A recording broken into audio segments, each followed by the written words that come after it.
लालू परिवार की मुसीबतें कम होने का नाम नहीं ले रही है।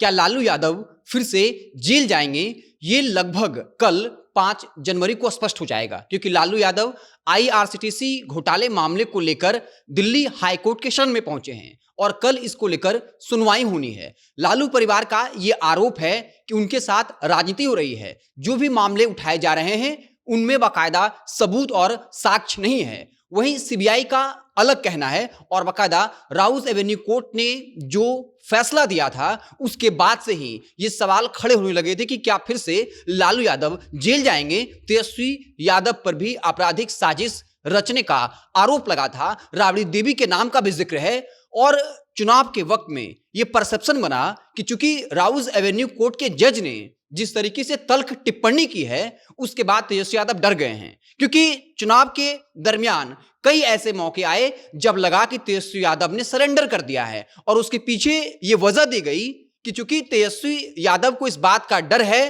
कि वो जेल जा सकते हैं, ऐसे में उन्होंने सरेंडर किया है। ये लगातार परसेप्शन बन रहा था। आपको बता दें कल 5 जनवरी को दिल्ली हाई कोर्ट में आईआरसीटीसी मामले घोटाले को लेकर सुनवाई होनी है और सबकी नजर कल हाई कोर्ट के फैसले पर टिकी रहेगी कि आखिर हाई कोर्ट की क्या कुछ टिप्पणी होती है। क्या वाकई में लालू यादव के पक्ष में हाई कोर्ट का फैसला आएगा या टिप्पणी आएगी, या फिर राउज एवेन्यू कोर्ट को ही मामला संभालने को कहा जाएगा। अगर हाई कोर्ट लालू यादव की याचिका को खारिज करती है या उनकी टिप्पणी लालू यादव परिवार के खिलाफ जाता है तो फिर लालू परिवार की मुश्किलें बढ़ने वाली हैं, क्योंकि जिस तल्ख अंदाज में राउज एवेन्यू कोर्ट के जज ने टिप्पणी की थी कि लालू यादव ने अपने पद पर रहते हुए उसका दुरुपयोग किया, जिस तरीके से प्रक्रिया बनाई गई उसमें लालू यादव की सक्रिय भूमिका थी और उससे जो सरकारी खजाना है उसको काफी नुकसान हुआ था।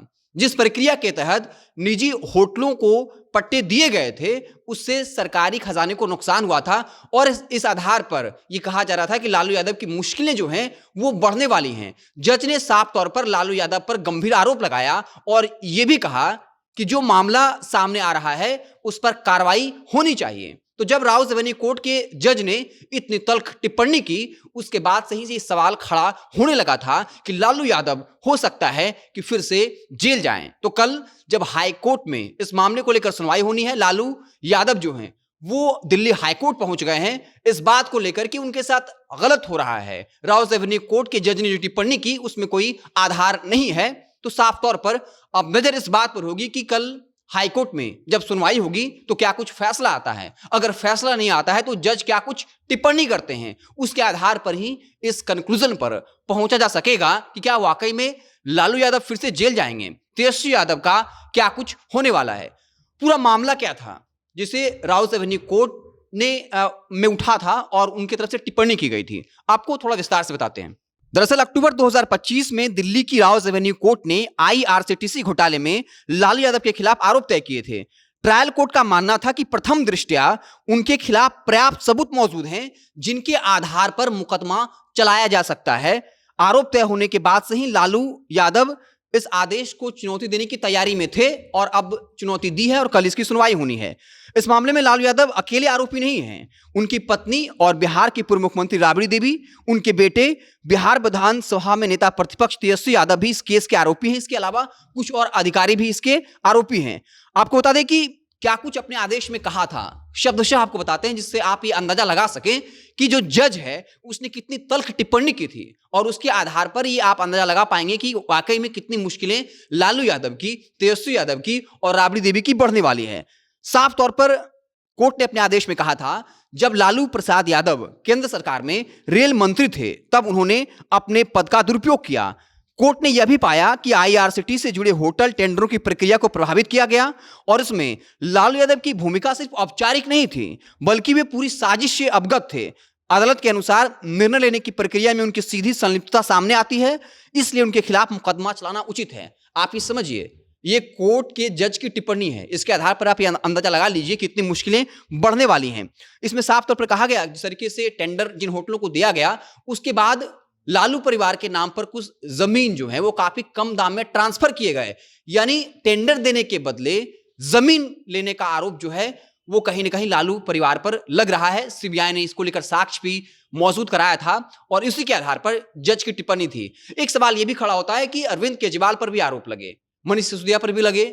इसके अलावा आपको याद होगा झारखंड के मुख्यमंत्री हेमंत सोरेन पर भी सीबीआई ने चार्जशीट दायर किया था। लेकिन जिस तरीके से हेमंत सोरेन को लेकर हाईकोर्ट का फैसला आया था और वो बेदाग निकले थे, तो क्या वाकई में लालू परिवार पर जो आरोप लगे हैं उनमें कोई सबूत नहीं है?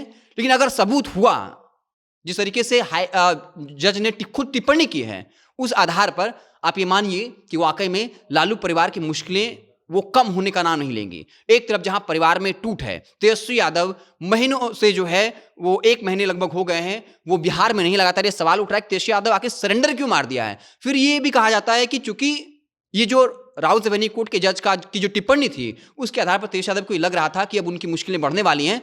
और यह भी आरोप लगा कि ऐसा लग रहा था जैसे चुनाव में उन्होंने सरेंडर कर दिया हो। तो पूरी नजर जो है वो हाईकोर्ट के कल के फैसले पर, अगर फैसला न भी आए तो टिप्पणी पर टिकी रहेगी कि हाईकोर्ट क्या टिप्पणी करती है। अगर हाईकोर्ट पूरा मामला राउत रेवेन्यू कोर्ट पर छोड़ती है तो फिर समझिए वाकई में लालू परिवार की मुश्किलें बढ़ने वाली हैं। ऐसे आपको क्या कुछ लगता है? कमेंट बॉक्स में जरूर बताइएगा। फेसबुक पर देख रहे हैं तो पेज को लाइक कर लीजिए, यूट्यूब चैनल को सब्सक्राइब कर लीजिए। बहुत बहुत धन्यवाद।